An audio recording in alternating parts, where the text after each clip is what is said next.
আসসালামু আলাইকুম everyone, welcome to my channel. প্রিয় বন্ধুরা, আশা করি যে যেখানে আছেন আল্লাহর অশেষ মেহেরবানিতে সবাই ভালো আছেন। এই পৃথিবীতে সব থেকে শ্রেষ্ঠ জিনিস হচ্ছে জ্ঞান,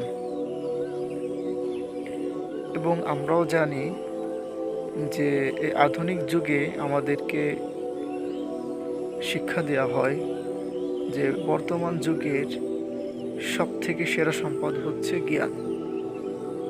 এটা অবশ্যই সঠিক। তো জ্ঞান অর্জন করে সে জ্ঞান যদি বাস্তবায়ন করা যায় তাহলে আমরা সত্যিকার জ্ঞানী এবং বুদ্ধিমান। আর যদি জ্ঞান অর্জন করে সেটাকে বাস্তবায়ন না করি তাহলে অবশ্যই আমরা অবুদ্ধিমান হিসেবে বিবেচিত হব মহান আল্লাহর কাছে এবং জ্ঞানীদের কাছে। তো আল্লাহ তাআলা আমাদেরকে জ্ঞানের দিক থেকে শ্রেষ্ঠ করেছেন, আর আমাদেরও সেভাবে চলা দরকার।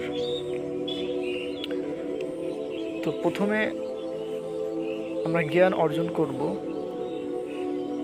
নৈতিক বিষয়ের উপর। এরপর যে জ্ঞান অর্জন করব সেটা হচ্ছে বস্তুগত বিষয়ের উপর, অর্থাৎ বস্তুগত বিষয়ের উপর জ্ঞান অর্জন করলে আমরা ব্যবসা বাণিজ্য ইত্যাদি করতে পারব। আর নৈতিক জ্ঞান অর্জন করলে আমরা প্রকৃত মানুষ হতে পারবো। নৈতিক জ্ঞান ছাড়া যদি কেউ বস্তুগত জ্ঞান অর্জন করে তাহলে সে কখনোই কিন্তু মানুষ হিসাবে বিবেচিত হবে না। আর নৈতিক জ্ঞান কোনটা? নৈতিক জ্ঞান বর্তমান সময়ে হলো কোরআন ও সুন্নাহ। এটাই হচ্ছে নৈতিক জ্ঞান। কোরআন ও সুন্নাহই আমাদেরকে পথ নির্দেশ করে দিয়েছেন যে এটা সঠিক পথ এবং এটা বেঠিক পথ। কোরআন ও সুন্নাহকে অনুসরণ যদি করা যায় তাহলে অবশ্যই তার মধ্যে কল্যাণ নিহিত আছে। আর কোরআন ও সুন্নাহ ছাড়া যদি অন্য কোথাও থেকে নৈতিক জ্ঞান নেওয়া হয় তাহলে তার মধ্যে বিভিন্ন ধরনের ভুল থাকতে পারে। কারণ